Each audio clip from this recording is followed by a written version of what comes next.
बिस्मिल्लाहिर्रहमानिर्रहीम। अस्सलाम वालेकुम। Welcome to another video Xerox biology. चलते हैं आज के टॉपिक की तरफ। आज हम बात करने वाले हैं अमाइनो एसिड से रिलेटेड। सबसे पहले अमाइनो एसिड की डेफिनेशन को देख लेते हैं।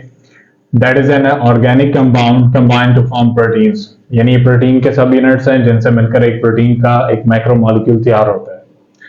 इंट्रोडक्टरी तौर पे अगर देखा जाए तो अमाइनो एसिड्स जो हैं उनकी तकरीबन 170 इकसाम हमारे सेल्स और टिश्यूज में मौजूद होती हैं, बट ये तमाम की तमाम अमाइनो एसिड्स की टाइप जो है वो प्रोटीन नहीं बनाती।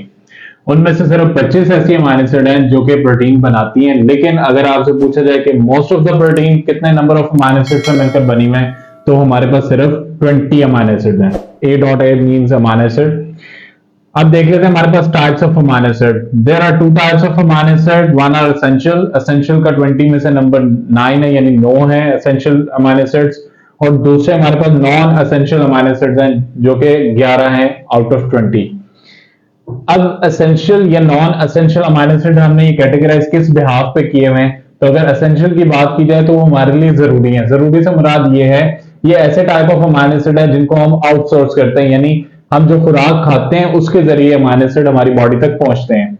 और नॉन एसेंशियल अमाइनो एसिड वो होते हैं जो कि हमारी बॉडी खुद बनाती है, यानी एज ए प्रोडक्ट। तो उस लिहाज से हमारे पास एक एसेंशियल कहलाते हैं और एक हमारे पास नॉन एसेंशियल कहलाएंगे।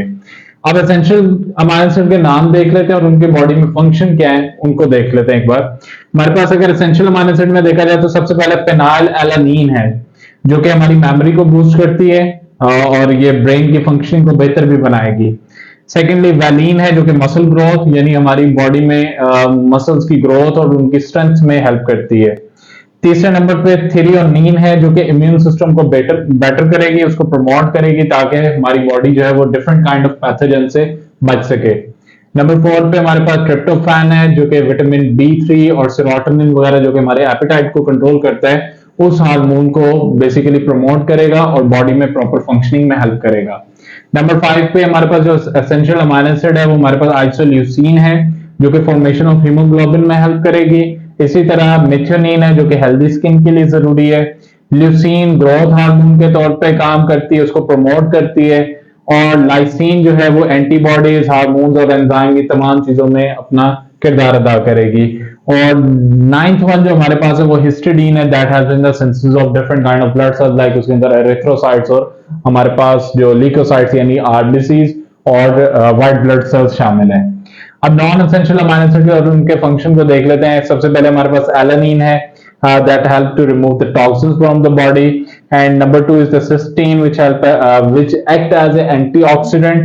Proline जो है that repair the tissues, और ग्लूटामीन हमारे पास डीएनए और आरएनए की फॉर्मेशन में हेल्प करता है।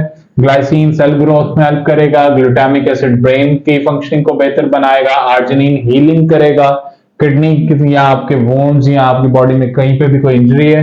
टायरोसिन जो है वो मेलानिन प्रोड्यूस करता है। मेलानिन वही चीज है जो कि हमारी बॉडी के कलर को, स्किन कलर को, इसी तरह आई के कलर को और हेयर कलर को कंट्रोल करता है। सेरीन मसल ग्रोथ में ही हेल्प करेगा। एस्पार्जिलिन जो है हमारे पास प्यूरिन और पिरामिडीन की फॉर्मेशन में हेल्प करता है। और एस्पार्टिक एसिड जो है वो मेटाबॉलिज्म को कंट्रोल करेगा।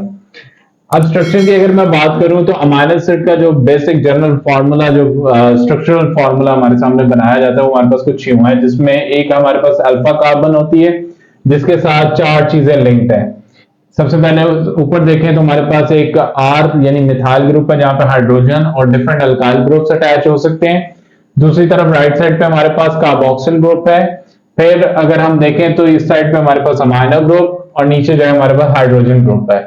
अब यहाँ पे जो सबसे इंपॉर्टेंट चीज ध्यान में रखने वाली है वो ये है कि जितने भी टाइप ऑफ अमाइनो एसिड पीछे मैंने आपको बताई, टोटल 20 जो हमने अभी डिस्कस किए और उनके फंक्शन देखे, वो तमाम के तमाम में जो फर्क आता है, यानी एक जो चीज है जिसके तब्दील होने से सारा जो इसका स्ट्रक्चर या उसका फंक्शन तब्दील हो जाता है वो हमारे पास R ग्रुप है। यानी अल्काइल ग्रुप में अगर हाइड्रोजन ऐड हो जाएगा वो एक अलग अमाइनो एसिड है। अगर उसकी जगह कोई मिथाइल ग्रुप लग जाता है तो वो दूसरी कोई काइंड ऑफ अमाइनो एसिड है।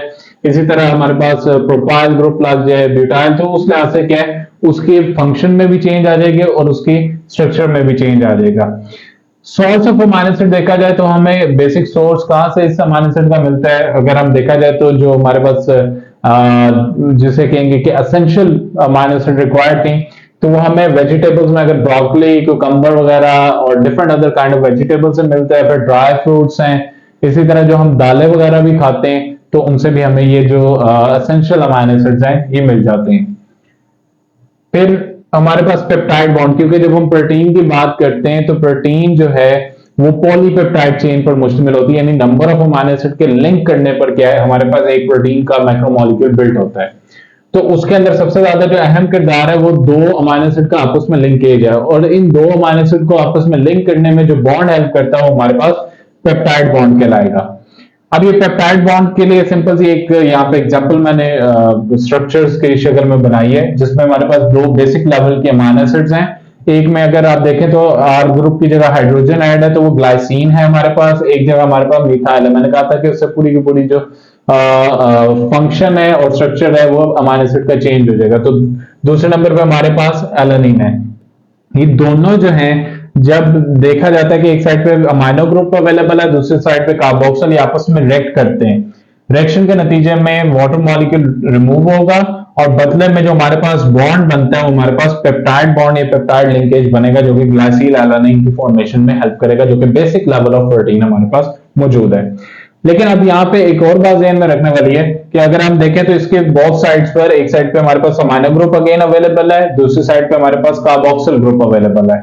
इसका मतलब ये हुआ कि ये जो है दूसरे अमाइनो एसिड के साथ मिलकर एक chain of amino acid form कर सकते हैं, जो कि पॉलीपेप्टाइड चेन भी कहलाएगी, और उससे हमारे पास क्या है एक मैक्रोमोलेक्यूल बन सकता है। जिसमें अगर आप थोड़ा सा लास्ट लेक्चर को अगर हम रिव्यू करें तो उसके अंदर मैंने लास्ट पे बात की थी कि किस तरह जो है बेसिक कंपोजिशन ऑफ प्रोटीन क्या है। तो उसमें मैंने आपको बताया कि कुछ ऐसी प्रोटीन है जो कि फ्यू अमाइनो एसिड से लेकर 3000 प्लस अमाइनो एसिड्स पर मुश्तमिल हो सकती है। तो वो इसी तरह जो है उनके आपस में बॉन्ड बनकर हमारे पास क्या है कि एक सिंपल सा एक chain of amino acid form होता है और एक कंप्लीट मैक्रोमोलेक्यूल प्रोटीन का जिसे हम कहेंगे कि बनेगा, और उसको क्या है कि वो स्टेबलाइज फॉर्म में रखेंगे भी।